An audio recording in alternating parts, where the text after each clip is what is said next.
Oke, selamat sore untuk teman-teman yang ada di tempat ini dan yang bergabung melalui media Zoom. Selamat sore. Ya, kita bersyukur pada sore hari ini Tuhan boleh memelihara kita sehingga kita boleh disiapkan untuk bergabung melalui persekutuan IF kita, baik yang melalui Zoom dan yang ada di tempat ini. Kiranya Tuhan boleh memimpin persekutuan kita. Baiklah, sebelum kita lebih masuk di dalam persekutuan kita, mari saya ajak teman-teman semua untuk bangkit berdiri. Kita mau siapkan hati kita untuk masuk dalam persekutuan kita. Kita naikkan pujian di hadapan Tuhan.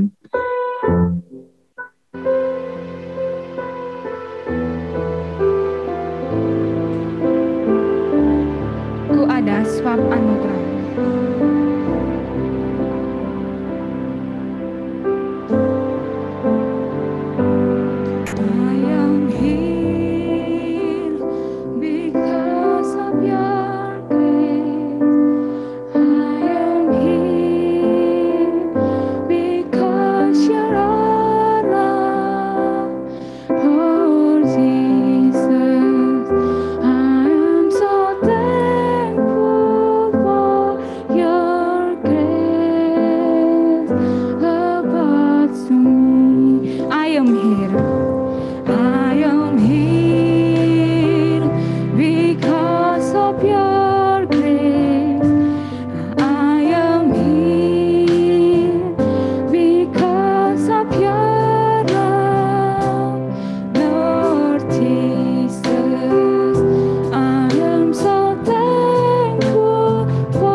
Kita bersatu di dalam doa.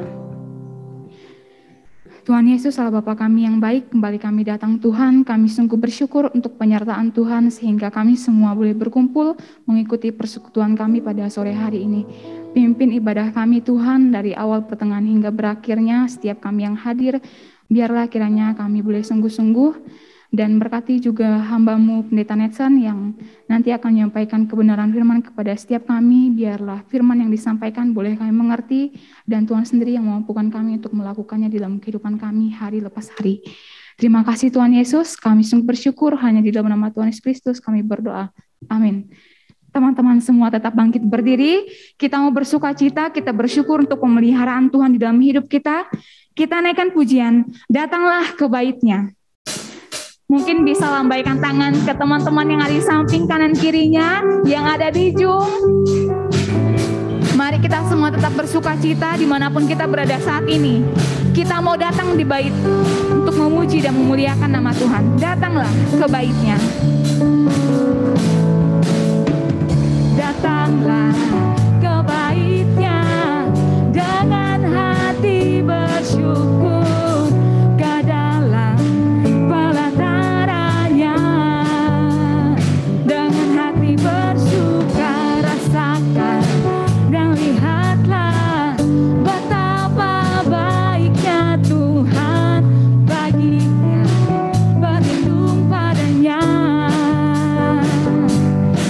Bersorak-sorak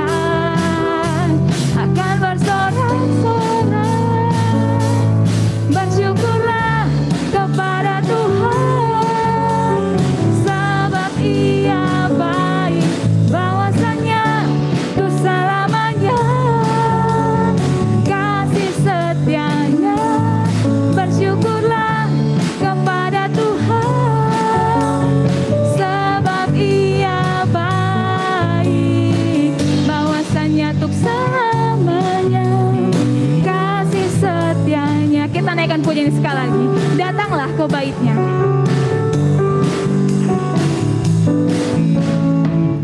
Datanglah ke baitnya dengan hati bersyukur, ke dalam pelatarannya dengan hati bersyukur. Rasakan dan lihatlah betapa baiknya Tuhan bagi yang berlindung padanya. Akan bersorak-sorai, akan bersorak-sorai. Bersyukurlah kepada Tuhan, sebab Ia baik, bahasanya untuk selamanya. Kasih setianya, bersyukurlah kepada Tuhan, sebab Ia baik, bahwasanya untuk selamanya. Kasih setianya, bahwasanya untuk selamanya. Kasih setianya. Beri kemuliaan untuk Tuhan. Teman-teman boleh dipersilakan duduk kembali. Pada sore hari ini kita akan game sebentar yang akan dipimpin oleh Kak Citra. Silakan Kak Citra.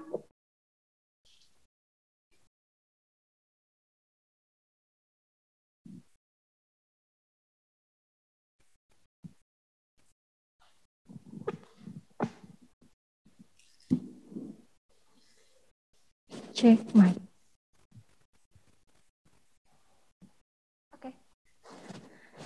Oke, shalom teman-teman. Ya, kita sekarang mau game sebentar ya. Kalau bisa semuanya juga ikut pemusik boleh turun sebentar. Kita mau bermain sebentar. Nah, tempat duduknya boleh hanya mengisi barisan pertama dan barisan kedua. Dipenuhi. Barisan pertama, barisan kedua. Ayo yang di belakang maju. Maaf untuk teman-teman yang di Zoom belum bisa ikut gamesnya ya. Ini yang ada di sini. Oke. Juna Ajan nggak ikut?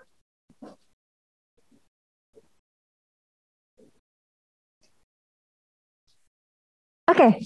Nah, permainannya gampang banget kok. Permainannya adalah sambung kata. Nah, sambung kata ini kalau untuk sekarang, untuk pemanasan bebas. Mau ceritanya bebas. Dan satu orang itu menyebutkan 2 kata. Oke? 2 kata. Jadi disambung aja kayak cerita. Oke? Gampang kan ya? Nah, aku akan kasih mic. Jadi nanti langsung dari ujung ke ujung lagi, habis itu baru ke belakang. Jangan lama-lama tapi ya. Jadi harus langsung menyebutkan 2 kata. Oke. Oh, yang pertama saya aja deh. Udah siap ya? Mau contoh dulu? Oh iya, semuanya jadi disambung jadi cerita.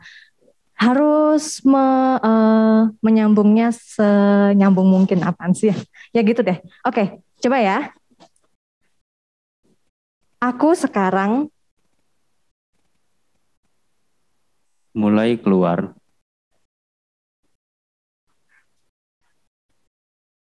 Tidak lupa Pakai masker. masker hitam. Supaya tidak sakit.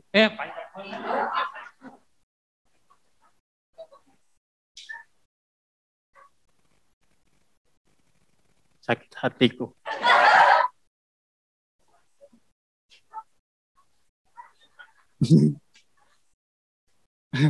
Lalu aku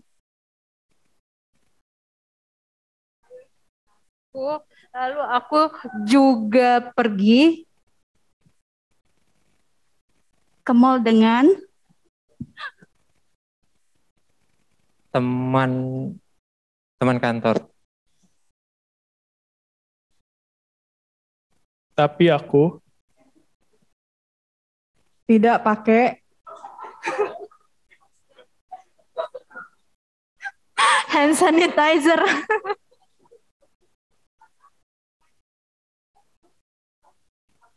Oh ya, hand sanitizer dan Baju. Selesai.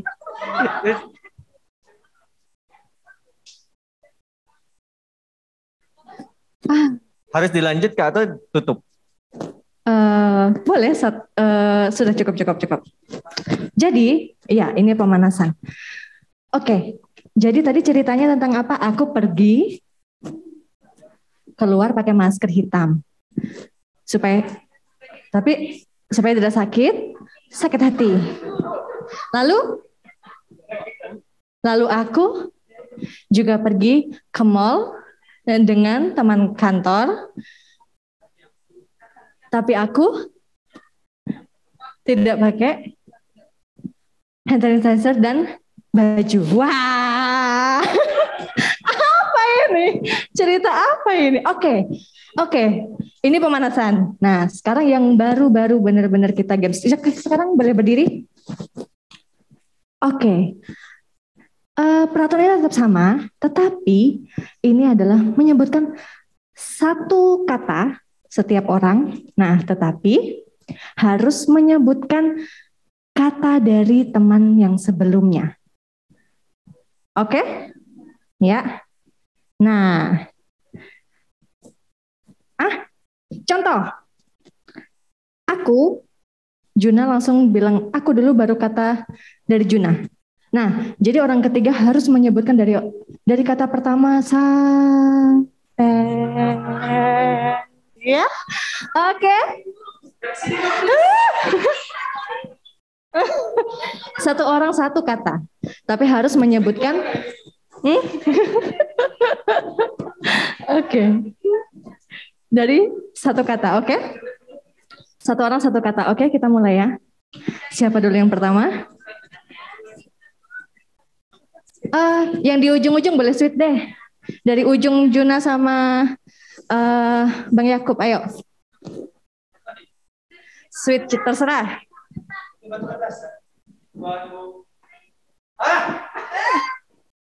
Siapa yang menang? Berarti dari sini.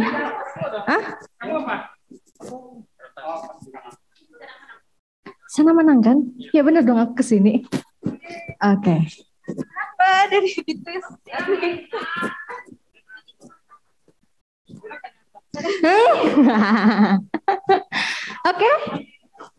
Oke. Sudah siap? Siap. Oke. Kata pertama dari saya. Tapi kan tetap nyambunginnya ya kan? Masih dua kata. Oke. Suatu saat. No. Oh iya. Sebutin dulu dari aku, ya kan? Oke. Suatu saat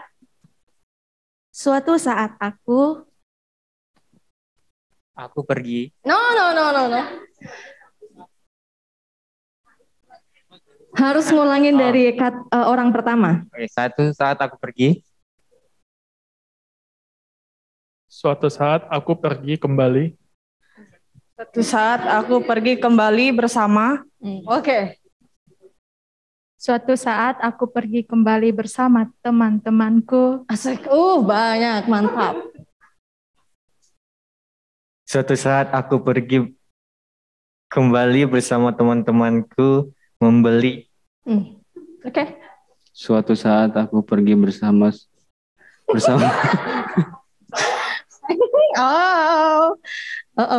Suatu saat aku pergi.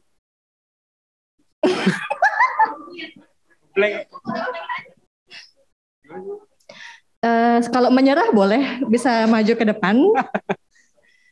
Suatu saat aku pergi kembali bersama dengan teman-temanku membeli sepatu. Oke, lolos. Suatu saat aku pergi kembali bersama teman-temanku membeli sepatu baru. Oke.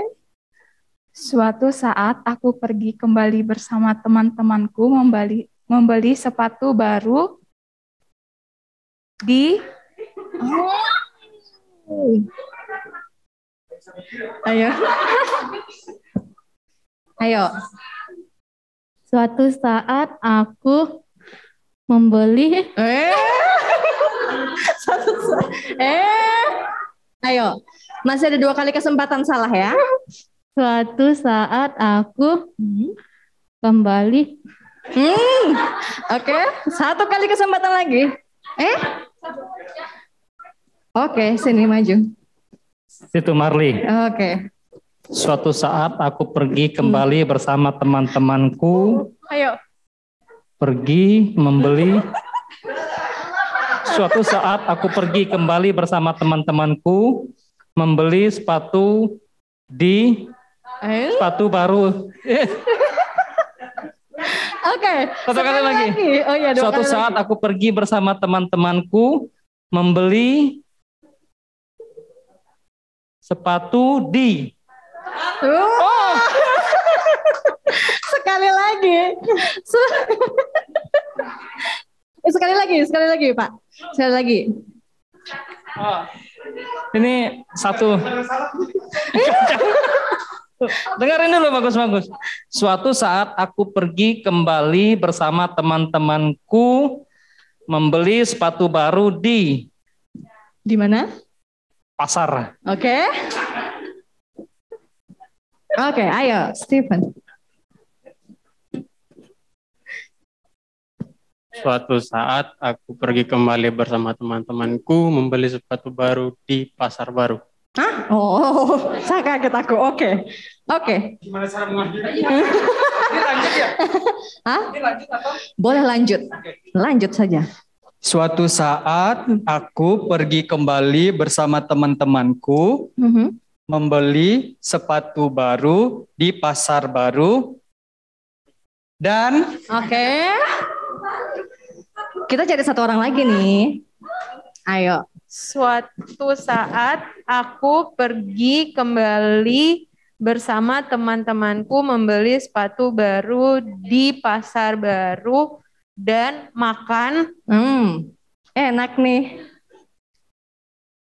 Suatu saat Suatu saat aku pergi kembali bersama teman-temanku membeli sepatu baru di pasar baru timur. Pasar baru.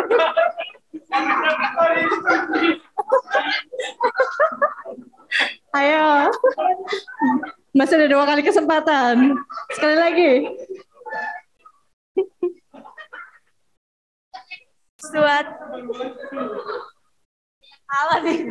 Berapa kali sekali ya? Ya. Suatu saat aku pergi kembali bersama teman-temanku membeli sepatu baru di pasar baru. Ini apa ya? Oh, makan. 1 kali lagi kesempatan. Ayo. Kesempatan terakhir. Ayo, kesempatan terakhir. Udah? Suatu saat aku pergi kembali bersama teman-temanku membeli sepatu baru di pasar baru. Ide apa tadi ya? Oke, sudah. Permainan sudah. Oke. Yeah. Oke. Aduh, selamat Kak Temi, silahkan maju ke depan. Iya, dari Kelly. Ya, silahkan duduk. Kita sudah mendapatkan dua teman kita, hitam dan putih yang sepertinya kesusahan bercerita. Mengingat, nah sekarang kita mau mendengarkan dari teman-teman kita yang berdua ini. Nah, mau sharing bentar nih. Nah, sini dulu. Apa sih kekhawatiran yang terbesar yang pernah kalian rasakan? Boleh diceritain dan bagaimana kalian mengatasinya atau bagaimana kalian menyikapinya?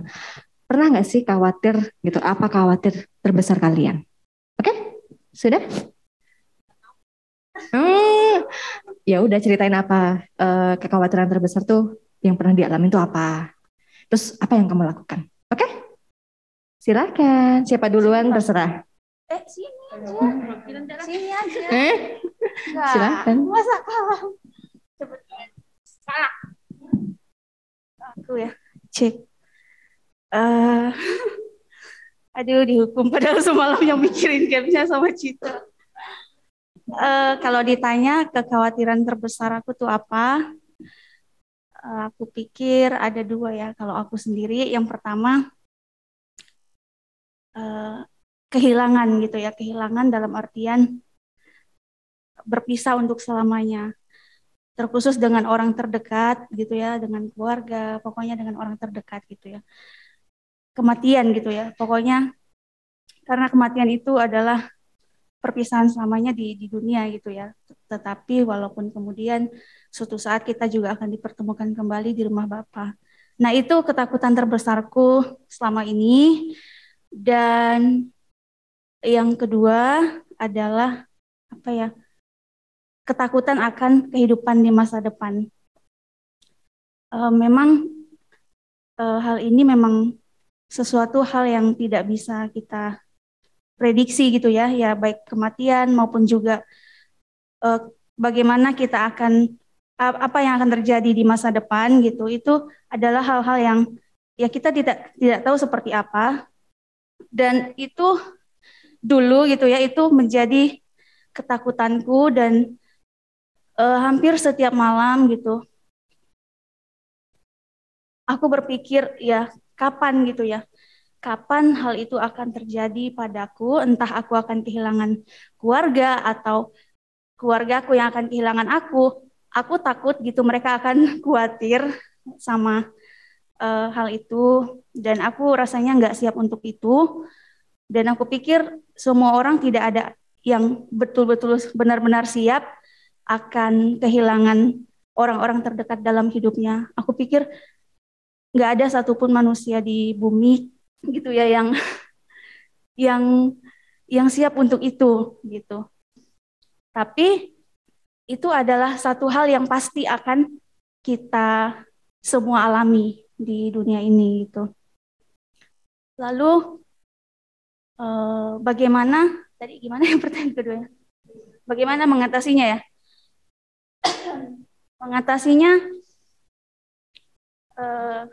Mengatasinya bentar. Ya, aku pikir gitu ya. Di dunia ini memang ada hal-hal yang bisa kita atur, tapi ada juga hal-hal yang di luar kontrol kita. Tugas kita apa? Daripada aku pusing mikirin sesuatu yang rasanya tuh ya aku sendiri pun gak akan pernah bisa kontrol gitu, kendalikan, ngapain gitu. Karena itu membuat capek sendiri. Jadi setiap hari itu seolah tidak menikmati hidup. Takut terus kapan akan terjadi. Jadi apa yang dilakukan?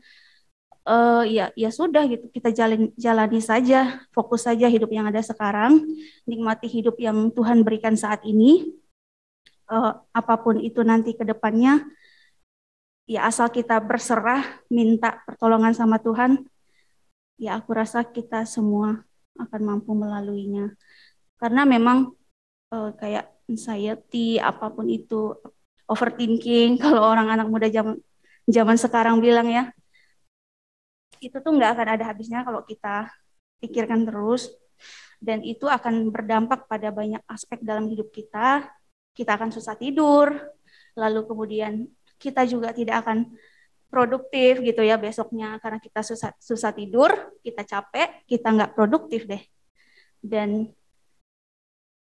kita tidak, ya tadi yang aku bilang, kita tidak menikmati hidup deh jadinya. Itu sih dua sih hal yang aku takutkan dalam hidupku dulu gitu ya. Tapi aku belajar untuk ya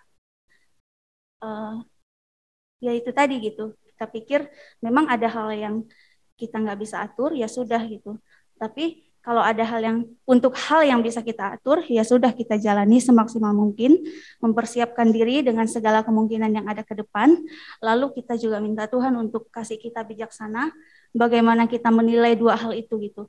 Hal yang memang tidak bisa kita atur, tapi ada hal juga yang memang bisa hal yang tidak bisa kita ubah, dan hal yang bisa kita ubah. Oke, itu dari aku.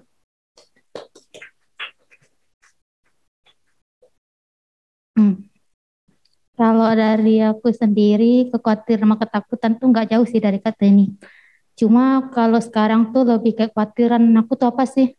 Aku tuh sering cerita gitu sama siapa aku bilang. Kalau tanya apa sih kekhawatiran, aku nggak pernah khawatir yang kayak gimana sih, misalnya besok makan apa, besok ini itu gitu. Tapi yang paling aku khawatirin adalah ketika aku dipercayain sesuatu, tapi aku nggak bertanggung jawab sama sesuatu itu.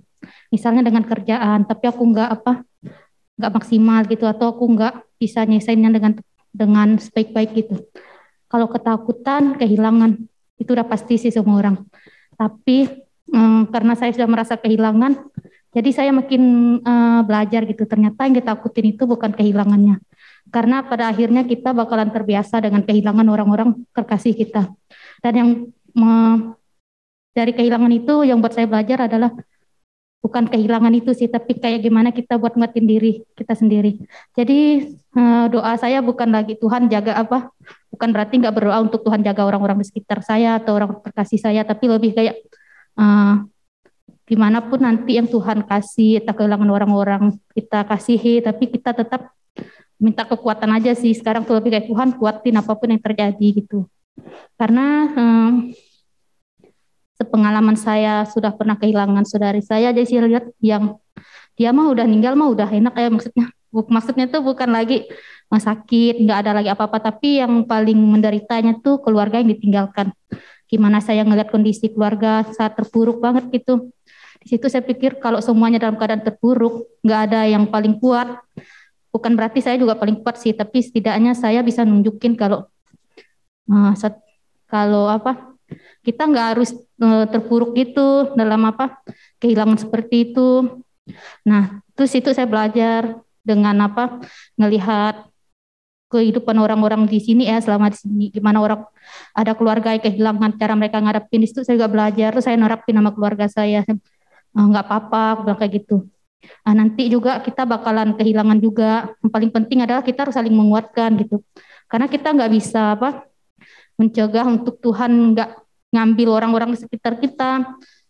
Dan ya untuk cara saya mengatasi segala kekhawatiran dan ketakutan itu, kadang saya berpikir punya waktu sih. Jadi saya tuh kalau dalam keadaan takut atau khawatir, saya tuh suka cari waktu sendiri, misalnya kayak jalan santai di depan rumah atau jajan gitu. Itu juga salah satu cara saya gitu, karena kalau kita khawatir, kita takut itu kayak nyita waktu banget kan. Kayak kenapa sih saya harus mikirin hal-hal yang bukan bagian saya gitu, bukan hak saya untuk mencegah sesuatu hilang dari hidup saya gitu. Nah, mungkin itu aja sih dari saya. Dan untuk teman-teman yang lain juga, kalau ada keadaan takut, dalam keadaan khawatir, tetap ingat Tuhan selalu ada sama kita. Dan kekhawatiran kita nggak bakalan nambah hal yang baik gitu, karena kalau kekhawatiran pasti akan mengambil kebahagiaan kita. Jadi jangan khawatir, karena Tuhan akan selalu menolong kita. Aku tadi kayak baru kepikiran gitu tadi yang aku maksud. Maaf ya bentar ya. Tadi kan aku bilang aku yang kedua takut akan kehidupanku di masa depan. Apa itu? Aku takut misalnya kalaupun suatu saat Tuhan izinkan untuk berkeluarga, aku takut nggak bisa jadi ibu yang baik gitu ya buat keluargaku. Aku takutnya tuh itu gitu. Dan aku juga takut ketika ada hal-hal yang memerlukan keputusan, pokoknya hal-hal penting gitu, dan aku salah ambil keputusan, itu juga ketakutanku gitu. Aku takut untuk itu suatu saat terjadi gitu. Lalu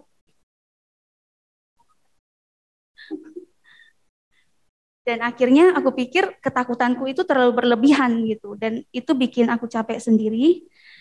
Setelah aku cari-cari juga gitu ya, cari apa di YouTube gitu, apa dengerin khotbah hamba-hamba Tuhan juga gitu. Ternyata sesuatu yang berlebihan itu memang tidak baik. Lalu apa yang bisa kita lakukan, apa yang bisa aku lakukan gitu ya untuk mencegah hal-hal itu, ya aku rasa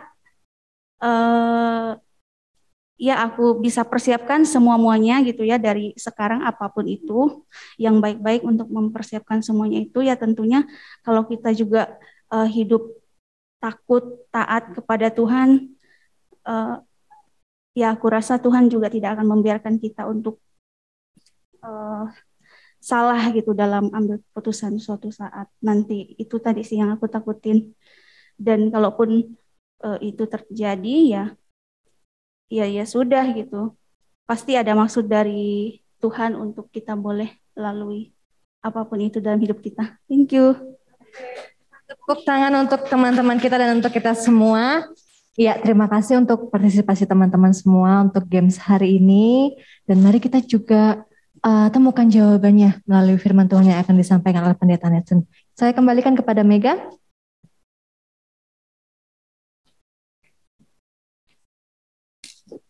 Terima kasih Kak Citra yang sudah memimpin kita untuk games dan teman-teman yang sudah sharing kiranya boleh bermanfaat untuk kita semua.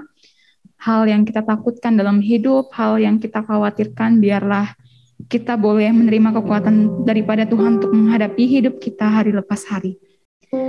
Terlebih kita mau siapkan hati kita akan mendengarkan kebenaran firman Tuhan yang akan disampaikan oleh Pendeta Netson. Biarlah kiranya firman yang akan disampaikan boleh memberkati kita semua. Kita naikkan pujian di hadapan Tuhan. Engkaulah Tuhan.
Bangkit berdiri, katakan, Engkaulah Tuhan, Engkaulah Raja. Engkaulah Tuhan, Engkaulah Raja, berdaulat atas hidupku,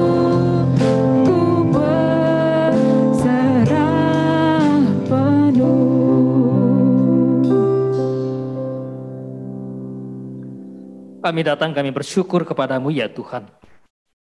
Di sore hari ini Tuhan mempersekutukan kami anak-anak muda-Mu, Gereja Reformasi Indonesia, yang on-site juga yang mengikuti melalui Zoom.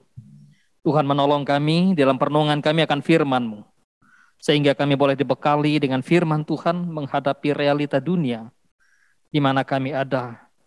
Tuhan berfirman kepada kami semua, kami siap mendengarkan firman-Mu. Demi nama Tuhan kami Yesus Kristus kami berdoa, kami memohon. Amin. Silahkan duduk.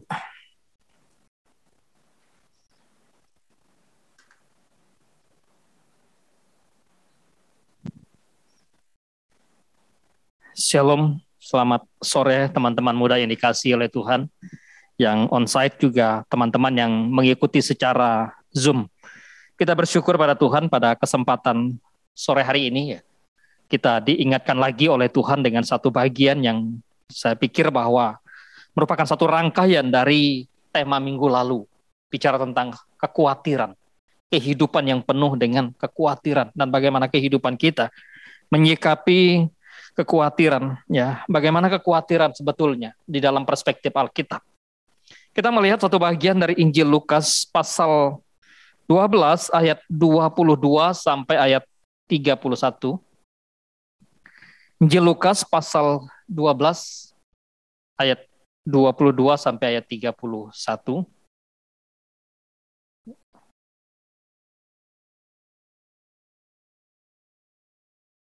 Kita akan membaca secara bergantian. Saya bawa kita untuk melihat bagian ini dan saya akan baca ayat 22. Teman-teman ayat 23 demikian seterusnya sampai ayat yang ke-31. Demikianlah sabda Allah. Yesus berkata kepada murid-muridnya, "Karena itu aku berkata kepadamu, janganlah khawatir akan hidupmu, akan apa yang hendak kamu makan, dan janganlah khawatir pula akan tubuhmu, akan apa yang hendak kamu pakai.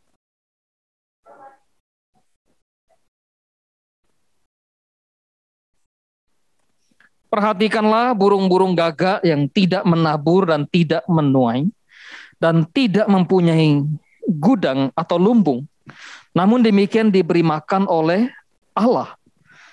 Betapa jauhnya kamu melebihi burung-burung itu.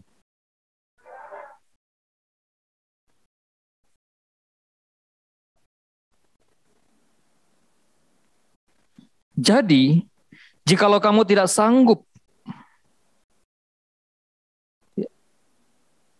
sanggup membuat barang yang paling kecil, mengapa kamu khawatir akan hal-hal lain?"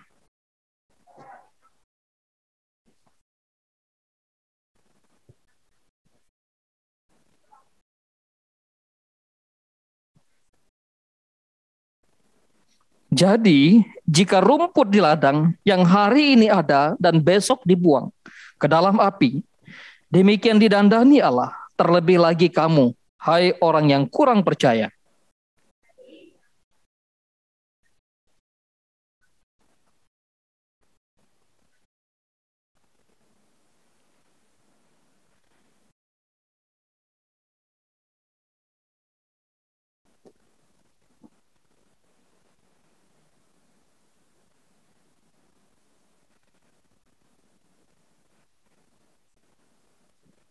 Ayat yang ke-30. Ya. Semua itu dicari bangsa-bangsa di dunia yang tidak mengenal Allah. Akan tetapi Bapamu tahu bahwa kamu memang memerlukan semuanya itu.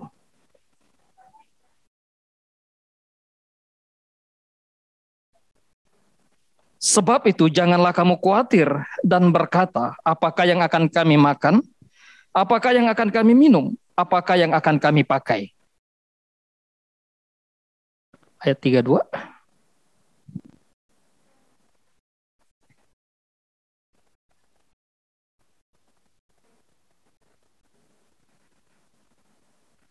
Ya. Tetapi carilah dahulu kerajaan Allah dan kebenarannya, maka semuanya itu akan ditambahkan kepadamu. Ayat 34.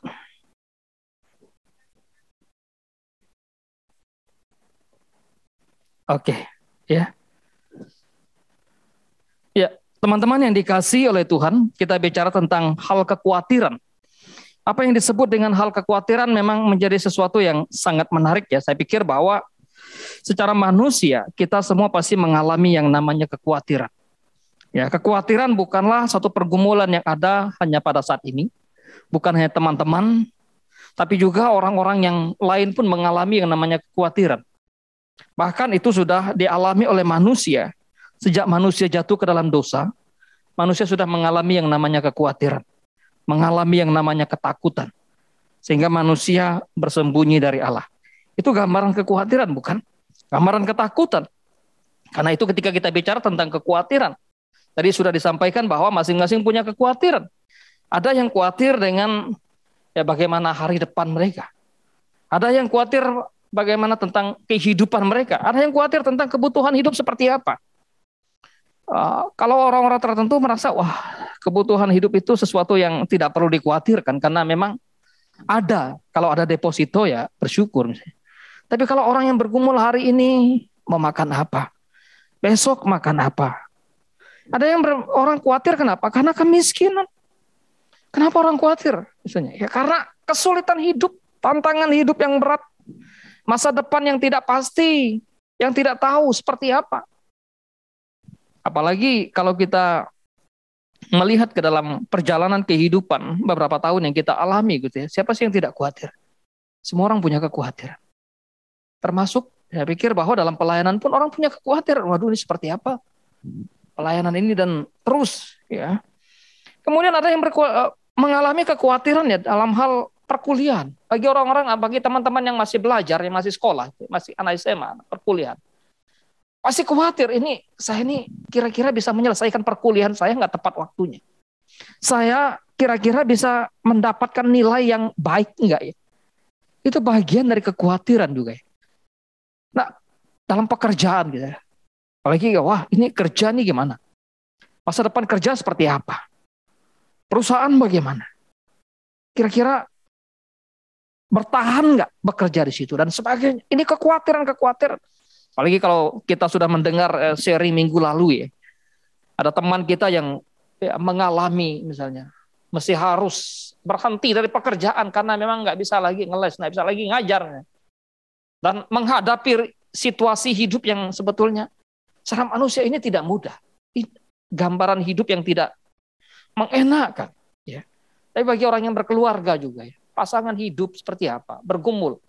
Bagi teman-teman yang barangkali bergumul dengan calon, bergumul dengan pacar gitu ya, bergumul dengan waduh, ini kira-kira pasangan hidup saya, calon saya seperti apa? Ini suatu pergumulan, suatu kekhawatiran yang sebetulnya dialami oleh manusia. Ya tentu yang namanya kekhawatiran punya konsekuensi, punya akibatnya. Karena itu kekhawatiran cukup menyita pikiran kita, cukup menyita waktu kita, cukup menyita tenaga kita. Tidak sedikit orang kemudian merespon kekhawatiran dengan berlebihan. Bagaimana orang-orang merespon kekhawatiran. Tapi dalam bacaan kita tadi kita diingatkan oleh Tuhan, oleh Yesus Kristus tentang kenapa? Dia mengingatkan jangan khawatir. Dalam konteks Lukas, maka kekhawatiran yang ditegur oleh Tuhan Yesus berkenaan dengan ketika orang kaya yang merasa bahwa dirinya aman. Orang kaya yang merasa bahwa ya, gudangnya banyak, persediaan makanan. Lumbungnya sudah terisi semua. Kalau kita membaca perikop sebelumnya. Maka di situ dikatakan, oh, tenanglah jiwaku, aman, nyaman. Nggak perlu lagi engkau khawatir. Semua sudah tersedia. Hari ini kamu makan apa ada. Hari ini kamu beli apa ada. Stok semua sudah tersedia. Tapi apa yang dikatakan dalam firman sebelum perikop yang kita baca? Malam ini juga jiwamu akan diambil. Kalau memperhatikan dalam Injil Matius, orang kemudian mengumpulkan harta di dunia tanpa lagi memperhatikan seperti apa dan bagaimana mereka mempergunakan harta untuk melayani Tuhan. Karena itu kalau memperhatikan Injil Matius yang paralel dengan bagian ini, maka Yesus katakan di sana, kumpulkanlah harta bagimu di surga. Di dunia banyak ngengat dan karat yang dapat merusaknya. Tetapi di surga, itulah tempat hartamu yang abadi. Teman-teman yang dikasihi oleh Tuhan, maka karena itu kekhawatiran Sebetulnya ketika Yesus mengingatkan, janganlah kamu khawatir. Bukankah itu suatu perintah? Itu suatu perintah yang diberikan, jangan, larangan. Ketika dilarang mestinya ya, khawatir kalau begitu, mestinya nggak boleh dong gitu ya. Kan dilarang untuk khawatir. Bahkan Paulus kalau kita baca tulisannya kepada jemaat di Filipi dikatakan, janganlah kamu khawatir tentang apapun juga. Bukan hanya persoalan makan minum, bukan hanya persoalan pakaian, bukan hanya persoalan ya hal-hal yang lain. Tapi menarik bahwa apa yang dikatakan di dalam bacaan kita sebetulnya kita mau melihat bagian-bagian. Kenapa Allah atau kenapa Kristus mengatakan kepada orang-orang pada waktu itu, janganlah kamu khawatir. Karena sesungguhnya khawatir itu tidak memberikan kontribusi pada jalan hidupmu. Siapa yang karena khawatirnya dia dapat menambahkan sehasta saja pada jalan hidupnya? Nggak ada. Kalau dalam terjemahan NIV mengatakan bahwa dengan kekhawatiran engkau tidak dapat menambah satu waktu bahkan 1 jam pun engkau tidak akan bisa memperpanjang hidupmu. Engkau tidak bisa menambah jalan hidupmu hanya dengan kekhawatiran bahkan 1 jam pun nggak bisa. 1 hasta pendek sekali loh, singkat sekali. Kamu nggak bisa.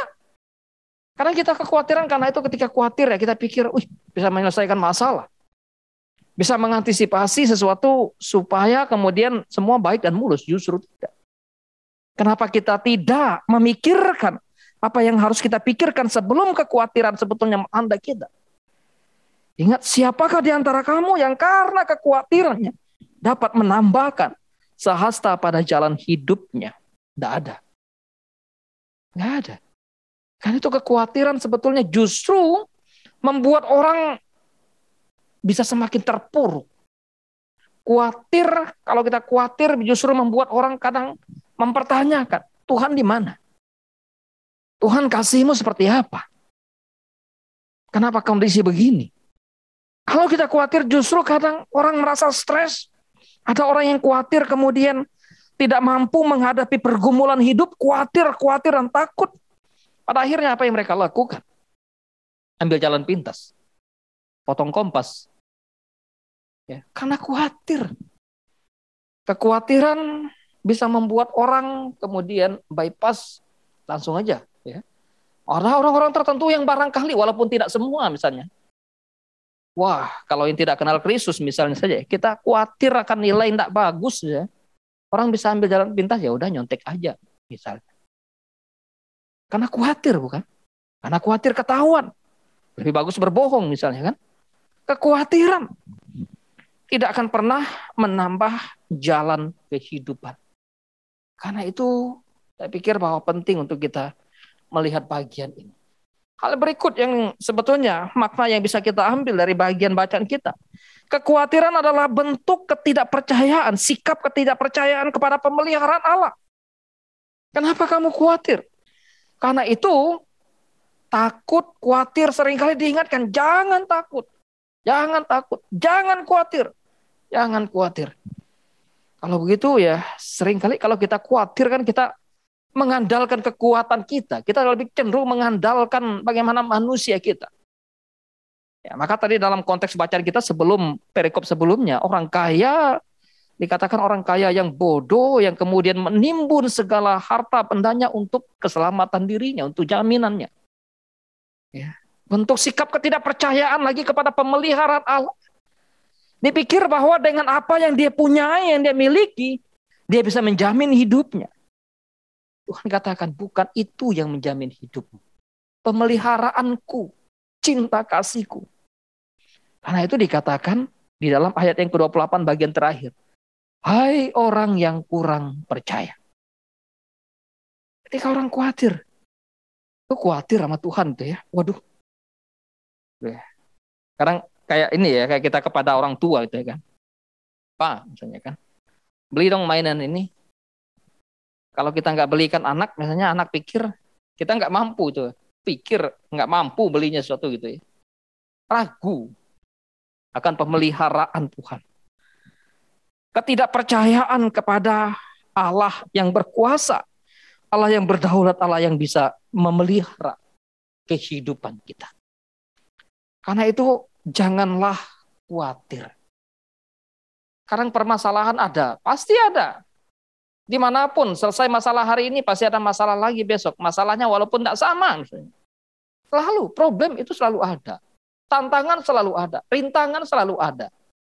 Tapi bukan berarti kemudian kita lalu tidak berpikir, lalu tidak kemudian memikirkan kehidupan. Tentu sebagai manusia yang diberi akal, pikiran yang bijaksana daripada Tuhan, pasti kita memikirkan. Dan pemikiran, memikirkan sesuatu itu bukan sesuatu kekhawatiran, tapi lebih kepada pengelolaan hidup kita. Ya, mempergunakan akal kita untuk apa? Memuliakan Tuhan. Kenapa? Kristus mengingatkan, janganlah kamu khawatir. Karena sebetulnya kita sadar, kita memiliki Bapa yang mengetahui keperluan kita. Kita tahu. Karena itu dikatakan, Bapamu yang di surga tahu bahwa kamu memerlukan semuanya itu. Karena kita berpikir juga ya, ini orang kelaparan, orang susah, apa iya Bapak nggak memperhatikan mereka? Seringkali orang bertanya, kalau Tuhan kasih, kalau Tuhan sayang, kalau Tuhan adil, kenapa ada orang yang begitu menderita? Kenapa ada orang yang begitu sulit hidupnya? Apakah Tuhan tidak pelihara mereka? Apakah Tuhan tidak adil terhadap mereka? Apakah Tuhan tidak mengasihi mereka? Apakah Tuhan tidak tahu pergumulan mereka? Tuhan sangat tahu. Dan ketika Tuhan mengizinkan sesuatu terjadi dalam kehidupan kita, termasuk kesulitan sekalipun, ingat, ada maksud yang Tuhan ingin nyatakan di sana. Lihat burung gagak tadi dikatakan, yang tidak menabur, yang tidak memintal, yang tidak menuai, tidak punya lumbung, tidak punya stok makanan, tidak punya gudang untuk menyimpan makanan, tapi dipelihara oleh Allah. Diberi makan oleh Bapamu di sorga. Bukan Bapa burung itu loh, bukan. Bukan dari Bapa burung gagak. Yesus katakan, Bapamu. Ini menunjukkan satu relasi antara Allah dengan kita sebagai anak-anaknya. Kita sebagai orang percaya punya relasi, kebergantungan kepada Bapa. Ya. Kalau kita perhatikan tadi ya, analogi yang kedua yang diambil oleh penulis Injil ini untuk menggambarkan kenapa kamu tidak khawatir, kenapa tidak perlu khawatir. Kalau berkenaan dengan makanan tadi, maka berkenaan dengan hidup. Ya, hidup, janganlah kamu khawatir akan hidupmu, akan apa yang kamu makan atau minum. Orang kan cenderung kalau tidak makan hari ini lapar bisa mati. Orang nggak minum, nggak ada air, bisa kehausan dan lama-lama bisa dehidrasi, mati, bisa meninggal. Tapi ingat, nanti akan ada satu perspektif hidup yang Tuhan mau sampaikan di sana. Berkenaan dengan apa yang kamu pakai, janganlah kamu khawatir akan tubuhmu, akan apa yang kamu pakai. Karena kan kita pikir khawatir ya sebagai anak muda, waduh, ini apa yang saya pakai kok enggak seperti yang dia pakai ya. Keindahan yang saya pakai enggak seperti keindahan yang dia pakai. Penulis Injil mengatakan, lihat Salomo, perhatikan Salomo. Dalam segala kemegahannya, Salomo raja, seorang raja, maka apa yang dia pakai pasti yang berkualitas di atas orang-orang yang lain. Yang terbaik, yang termahal, yang terindah. Tapi Tuhan katakan, perhatikan bunga bakung yang di padang. Yang hari ini ada. Besok layu, mati, dan bahkan tidak ada lagi. Keindahan bunga bakung itu. Keindahan bunga yang hari ini ada dan besok tidak ada. Jauh melampaui keindahan daripada apa yang Salomo pakai. Teman-teman muda yang dikasihi oleh Tuhan. Kita tahu. Kita punya Bapa yang memelihara kita, bukan? Kalau tadi digambarkan ada yang khawatir, ketakutan, kehilangan, dan sebagainya gitu ya. Apalagi kalau masih muda gitu kan. Masih sepenuhnya bergantung sama orang tua. Gitu. Waduh, ini seperti apa nih kehilangan orang tua itu ya. Saya kehilangan ayah saya waktu saya masih SMA. Gitu. Saya pikir, wah ini masih bisa sekolah enggak ya? Masih ada yang biayain enggak ya? Gitu. Tapi dalam perjalanan kehidupan, Tuhan selalu punya cara untuk memelihara. Bahwa kita sadar kenapa kita tidak perlu khawatir akan apa yang tadi dimakan, diminum, dipakai, dan sebagainya. Termasuk hal-hal yang sederhana dan bahkan hal-hal yang besar sekalipun. Kenapa? Karena kita memiliki Bapa yang mengetahui pergumulan kita. Dia tahu apa yang menjadi keperluan kita.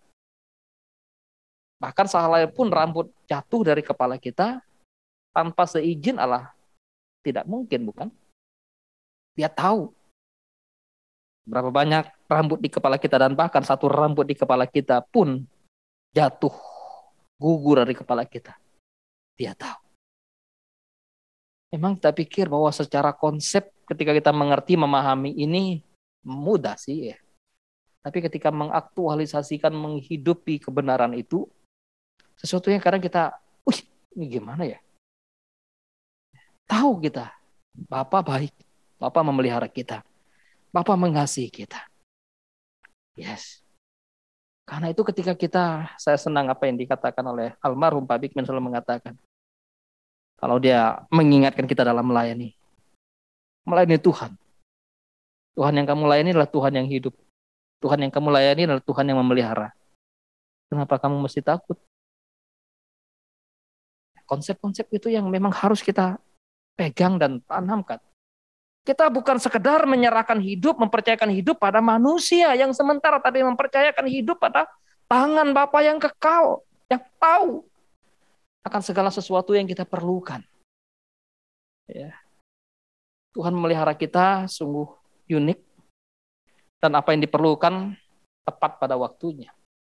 Dia berikan. Kalau sesuatu yang kita perlukan dan tidak diberikan tepat pada waktunya, itu berarti bahwa kita menyadari memang Tuhan tidak menghendaki hal itu. Itu aja sih sebetulnya. Cuma kita memaksakan kehendak kita pada kehendak Tuhan. Waktu sedang dalam kekhawatiran, ya, apa yang akan cenderung dilakukan orang? Tadi ya sudah di-sharingkan juga ya teman-teman juga deh. Kadang masih harus gimana ya? Bisa-bisa orang ada yang stres gitu ya. Kadang orang-orang yang khawatir, kadang khawatir ada yang lari ke makanan gitu ya. So, khawatir stresnya. Apalagi kalau stres tulis skripsi misalnya dulu ya. Ada yang stres enggak ya? Enggak ada kan? Ambil makanan, cemilan gitu kan. Ya. Ada yang kadang susah tidur gitu. Akhirnya apa? Lemas gitu. Kalau khawatir ya putus pacar dan sebagainya, khawatir gitu ya, menderita, merana. Kadang-kadang, gimana sih itu kan? Nyalahin manusia satu dengan yang lain. Bahkan kadang mempertanyakan Allah dengan berbagai atributnya. Mempertanyakan Allah dengan berbagai sifatnya yang tadi, yang maha kasih, maha adil, maha murah, maha sayang gitu ya. Tuhan, kau maha baik gitu ya. Tuhan maha baik, kenapa sih saya enggak kerja gitu, enggak dikasih kerja, atau kenapa sih saya dipecat gitu ya, atau kenapa sih saya melamar pekerjaan kok enggak dapat nih, kenapa sih gitu ya. Yuk, mari kita menyadari bahwa kekhawatiran sungguh luar biasa bisa menghancurkan hidup manusia. Karena itu Tuhan mengingatkan, jangan khawatir. Ketika khawatir, bagaimana kita menanganinya? Bagaimana kita mengendalikannya? Karena bagaimanapun kadang perasaan itu, pikiran itu ada. Yang namanya kita manusia hidup deh. Dalam bacaan kita sebetulnya, kita diingatkan oleh Tuhan Yesus. Bahwa ketika ada kekhawatiran, maka tangani kekhawatiran dengan memaknai perspektif hidup yang dari Allah. Apa makna hidup? Hidup yang dari Allah itu perspektifnya seperti apa? Manusia memahami perspektif hidup itu adalah ketika dia bisa makan, kenyang, beraktivitas, punya pekerjaan, penghasilan itu ini. Tapi kita tidak pernah takut memikirkan hidup kita. Kita tidak pernah kita khawatir dengan hidup kita dan memahami hidup kita. Gimana kalau saya tidak menyukakan hati Tuhan?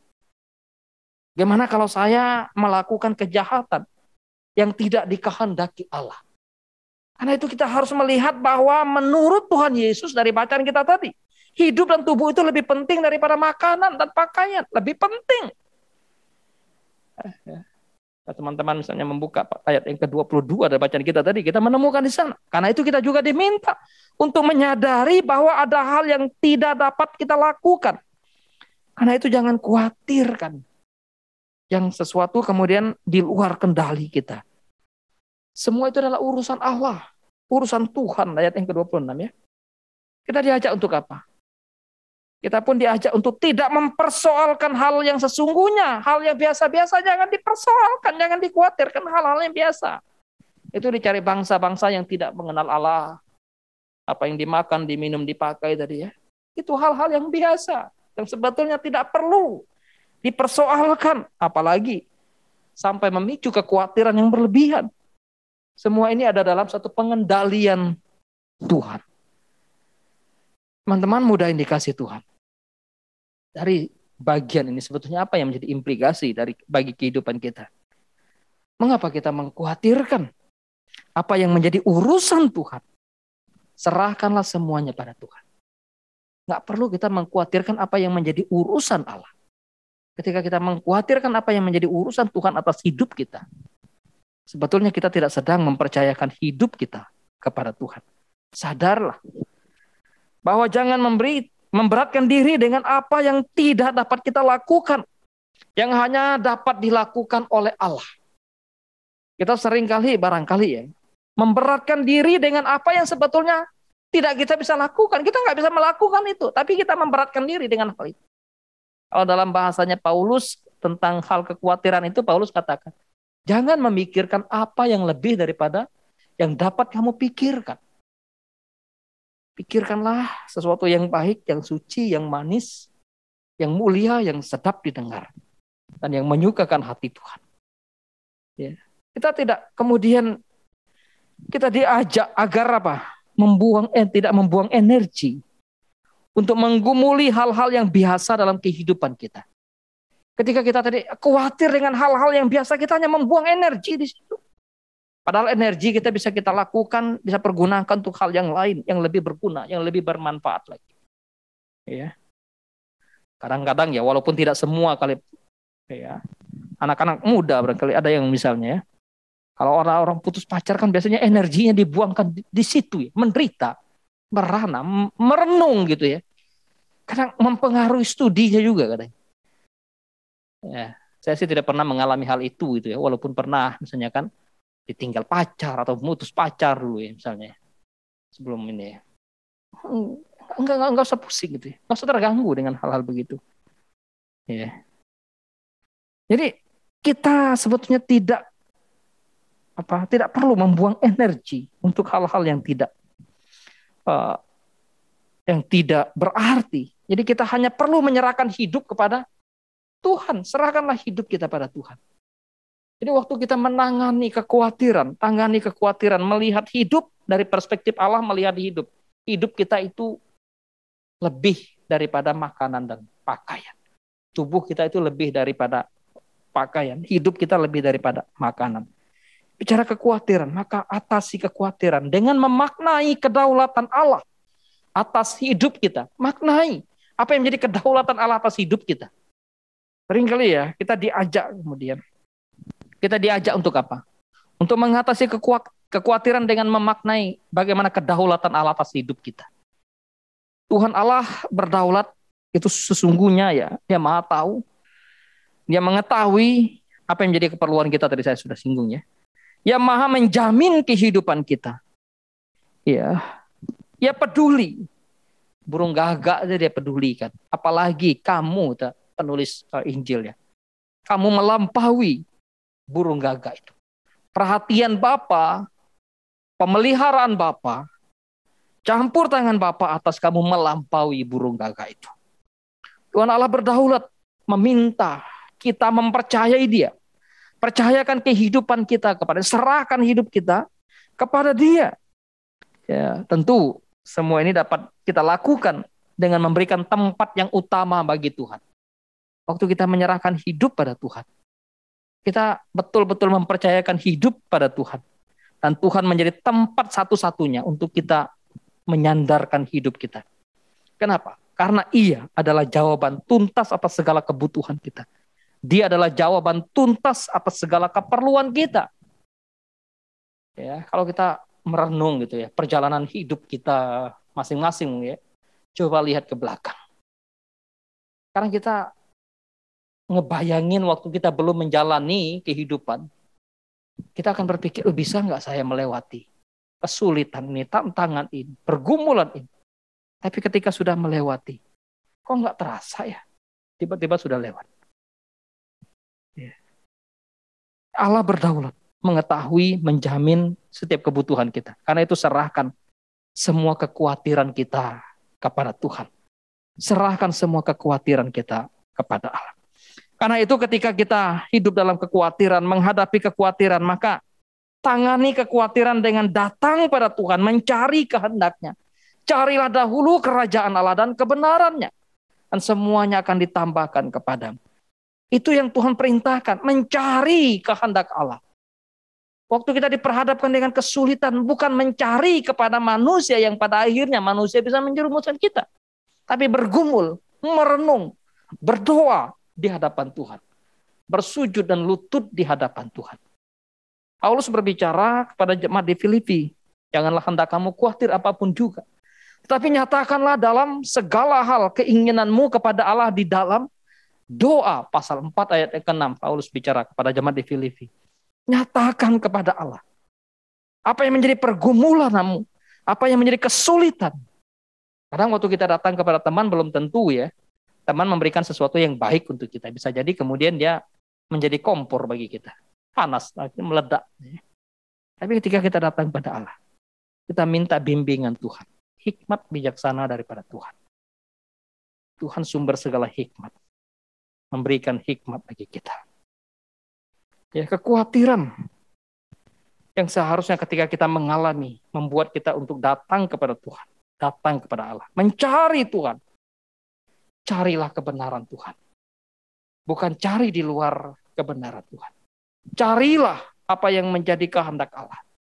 Di sana kita akan menemukan apa yang menjadi kehendak Tuhan di dalam hidup kita. Dan biarlah kita diingatkan oleh Tuhan. Ketika mengalami sesuatu yang membuat kita dalam tanda kutip khawatir, takut, gentar, cemas, serahkan hidup kepada Tuhan. Bergumul. Datang pada Tuhan. Berdoa, minta pimpinan Tuhan. Baca firman Tuhan. Renungkan firman itu. Bangun relasi dengan Tuhan. Lihat kiri kanan orang di sekitar kita juga. Mereka juga mengalami pergumulan. Karena itu kita bersyukur pada Tuhan. Kita diingatkan oleh Tuhan. Ya, kita tidak sendiri. Tuhan sendiri yang menjadi penjamin hidup kita. Aku menyertai kamu sampai kepada akhir zaman, kan? Yakin nggak itu? Percaya nggak, kan? Matius pasal 28 ya. Ketahuilah senantiasa, aku menyertai kamu sampai kepada akhir zaman dalam amanat agung ya. Pergilah, jadikanlah semua bangsa muridku dan baptislah mereka dalam nama Allah Bapa, Anak dan Roh Kudus. Dan ketahuilah, aku menyertai kamu senantiasa sampai kepada akhir zaman. Sampai kepada kesudahan. Penyertaan Tuhan itu kekal deh. Sampai selama-lamanya. Karena itu ya sesuatu yang kemudian harusnya membuat kita untuk tidak, kok terpuruk banget gitu, kok stres banget ya, kok susah banget dengan hidup. Tenang, jalani hidup. Ikuti apa yang menjadi kehendak Tuhan. Di sana Tuhan akan mengukir kita. Bahkan kekhawatiran atau kesulitan hidup pun bisa membawa kita untuk kemudian bergumul, dekat dan bersandar pada Tuhan. Mari kita tundukkan kepala, kita berdoa pada Tuhan. Tuhan, kami datang, kami bersyukur padamu. Sore hari ini kami kembali diingatkan oleh Tuhan. Oleh karena kebaikan Tuhan, kemurahan Tuhan, kami boleh menjalani kehidupan sampai pada saat ini. Banyak pergumulan-pergumulan berat yang kami hadapi, yang sudah kami lalui, dan kami percaya itu bukan karena kekuatan kami sendiri, namun karena campur tangan Allah yang penuh cinta kasih dan setia menyertai kami. Tuhan, Engkau menolong kami, memimpin kami dalam kehidupan kami anak-anak. Di dalam nama Tuhan kami Yesus Kristus kami berdoa. Kami mengucap syukur. Amin.